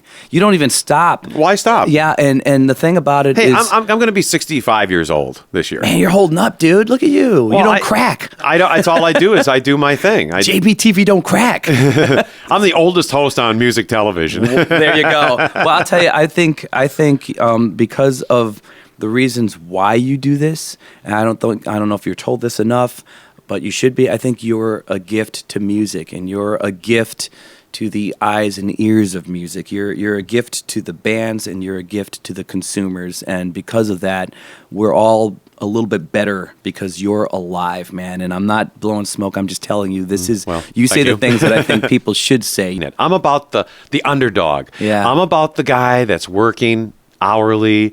I'm about the people that mean what make this world of ours great. It's and fantastic. I think the problems that we're having with all the terrorism and everything else is because the passion is gone. Yeah. Nobody cares. I mean, you're going to go to work for some crappy ass corporation. They don't care about you. They'll say how great you are, but they won't give you a raise. You're they a won't number. support you. Yeah. And they'll say, "Oh, you're doing really good." And the next day they fire you. Yeah. You don't know what's going on. I don't like that. I like people should be part of a team. It's part of we're winning. We got this. Yeah, we got our bad times and we got our good times, but let's make the best of whatever time we're in. We need more Jerry Bryants because what you do is I love the way that you can have. I want a radio station. I want to take over a radio station. There you go, man. All right, people. But I want it to be about the music. Stand behind Jerry. And I want it to be about what radio is meant to be. Because people are sick of the crap that's being fed to them every day. Oh, man. I mean, they won't legalize marijuana, but we can sit through 10 minutes of fucking commercials about if you take this, see your doctor, and you could get diarrhea. If you had an erection for more than 4 hours, heaven forbid. I love the prescribed stuff where you don't even know what it I don't know does. who my doctor is. I don't go to doctors. I don't take medication. But have you seen that, like, try Everlife? And then they show, like, maybe old people walking through the park, but they don't really say what it does. If anybody's... And then you always hear that, like, side effects could be, constant cough, diarrhea, or death. And you're like, what is explosive diarrhea. Yeah, explosive diarrhea. What you're does going to this piss in your help? pants and you may lose a leg and might punch your friend. Like, I don't even understand. Do I need this? And let's see, marijuana. What does it cause? The munchies, which is good for the economy because you're buying stuff. You're not going to go out and terrorize anybody because you're just too damn lazy. Probably not. And you're going to watch a lot of television and probably go on the internet and buy all kinds of crazy shit. Just talking about it makes me want Funyuns. I'm telling you, man. Well, seriously, I do thank you for doing what you do because thank you. We, this is a fun thing. I love the podcast thing, but I'm a musician first, and you represent us, and you give us what we need. And it makes me happy to see that you're still on the air. It makes me even happier. Oh my gosh, wait. People, it's 24 hours. I'm excited about this because I did not know that JBTV is online 24 hours. So look for JBTV and enjoy because it's the real deal and it's real performances and it's real interviews. It's good stuff. It's the kind of thing that has become a lost art. And the fact that you recognize the lost art, but you've also perfected it is a beautiful thing because you can still be somebody who believes in the old ways but doesn't necessarily execute properly. You execute well, Thank you. I just do what I think is right. I don't know. You're editing the shows. I mean, your care of the product. It's all in line with your passion, and you don't always see that. So the fact that you do that so well. Well, it's missing. Every industry in this entire world needs it. It's true. It's true. Stuff wouldn't have been invented if it wasn't for passion. It's just it's. We wouldn't even have airplanes if it wasn't for the fact somebody decided to try to fly. It's so funny because it's ridiculous to think that passion can be lost when dealing with art. It'll never get lost. Yeah, everybody has something passionate they want to do. Yeah, well, they're held back economically. They're held back by other people. Everybody around them is going to tell them they're not going to be successful. Get a real job. If I hear that, I heard that throughout my entire life from my parents. Yeah, and it's like all I ever heard. Get a real job. What are you doing this stuff for? I overcompensate when I'm talking to people because I've worked at my craft. And I've worked in a decent enough reputation in this town and a little bit beyond to do what I do full time for a living, and I'm really happy about that. But it's very funny because I still find myself, if I tell somebody, "Oh, I'm a singer," I have to like back it. But I'm a working singer. I do 170 shows. I hate the fact that it's even become natural, and even if they don't care, I feel like they're looking at me like, "Yeah, but what do you really do? Yeah, like, yeah. What's your real job?" Yeah, like they don't believe that. No, my mortgage, everything's fine. So it's funny and that's just the way the world runs. Yeah, I guess because it's a 9-to-5 world we live in. So when I talk to 9-to-5ers, I always feel like I have to. And they're the unhappiest people. They are.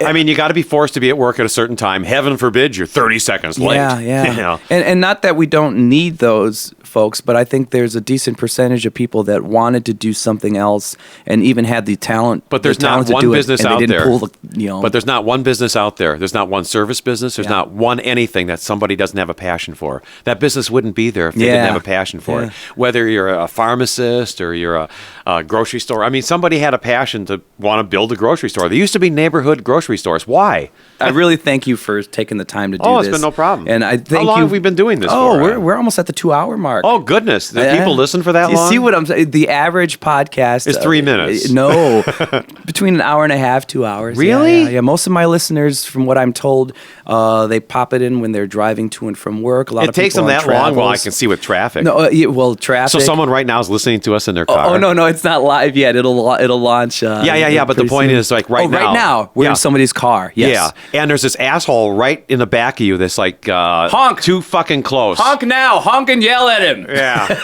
yeah. That I'm mad as hell, and I can't take it anymore. We get a lot of. I get people tell me they listen to it on plane rides, bus rides. Wow. Some people, I don't know how they get away with this, but in their office or cubicle, they have the podcast going. I've been told that before. Wow. And some people just break it up. Usually for the commuters, it's like, And so now if they're at their office right now, we can say, "Hey, look over there. There's your boss.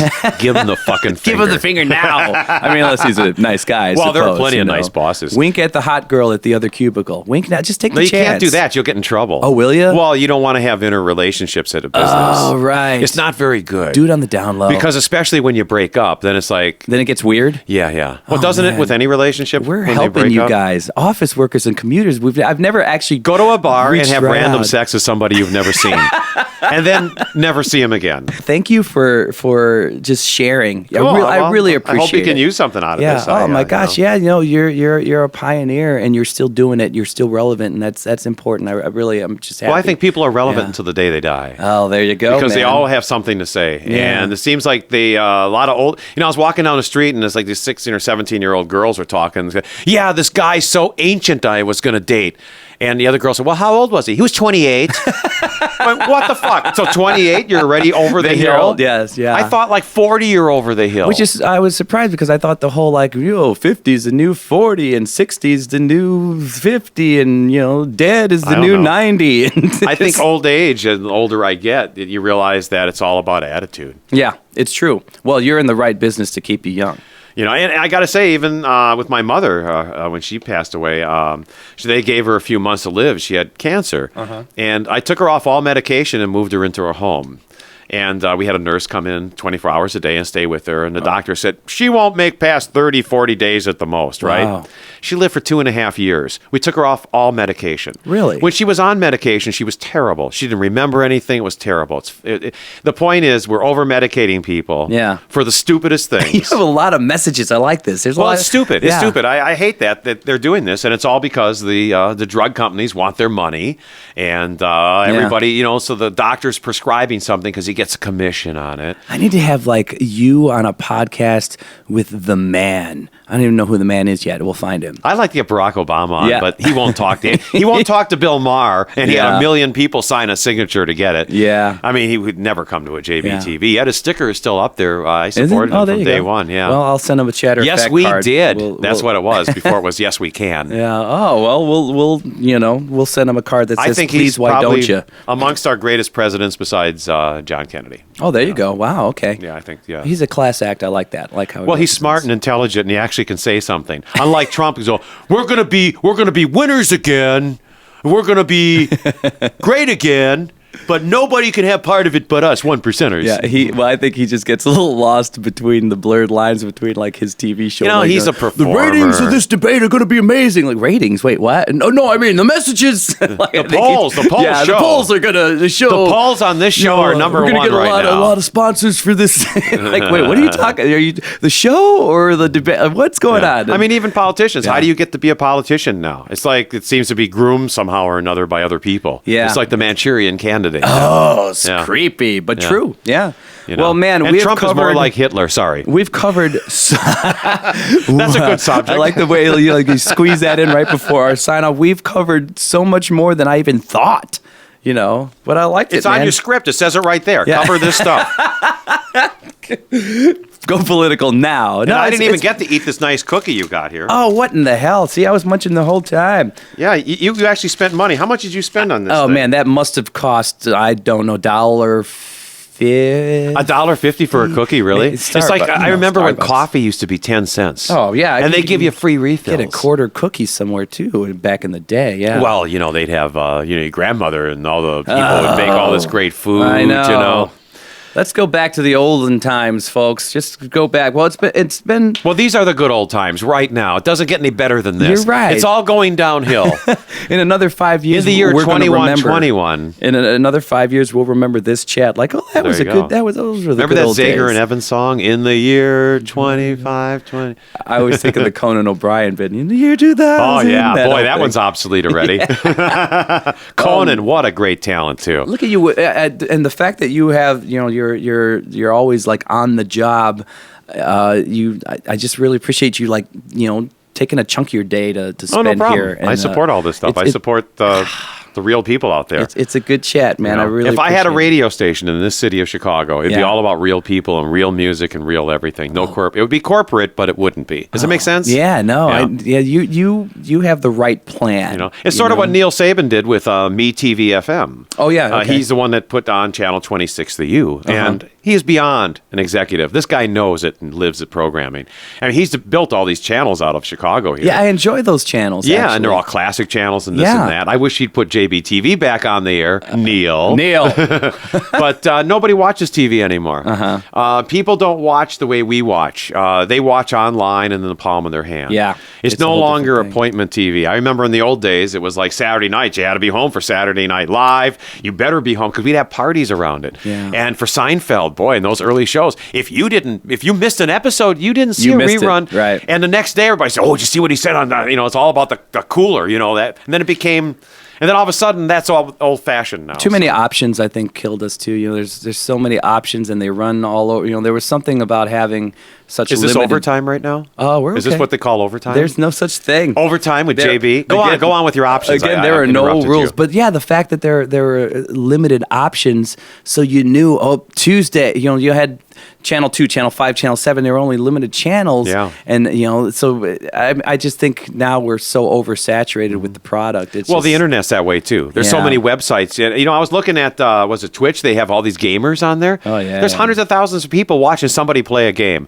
A couple of years ago, if I said that would happen, I can't get 100,000 people to watch a musical thing, but they'll watch somebody play a game. Yeah, it's insane. It's strange, man. This is the game of music. Yeah, it's nuts. Maybe that's you need to video gameize it, and then they'll So I'm sorry I talk so much. I know that the listeners right now are probably pissed off that we've gone this long. No, and they're still stuck in their car where they can't turn it off. Going, when is this guy going to fucking shut up? This guy. So look for this guy. If you have not experienced JBTV, find it. And again, a lot of you guys find stuff online if you have different schedules and such. It's 24 hours. So find JBTV because it's real and it's fun. And now we've pulled back the curtain. You know this guy now. You know Jerry now. It's really cool. And the fact that you know him, I don't know, it makes the shows even more meaningful besides just the wonderful content that he puts up. Thank you again. Well, thank you. For shaking your hand there from across the table. Thank you for inviting me into the Millennium Falcon, as I call it. I'm glad you brought all Millennium your gear Falcon. Down here. This is cool.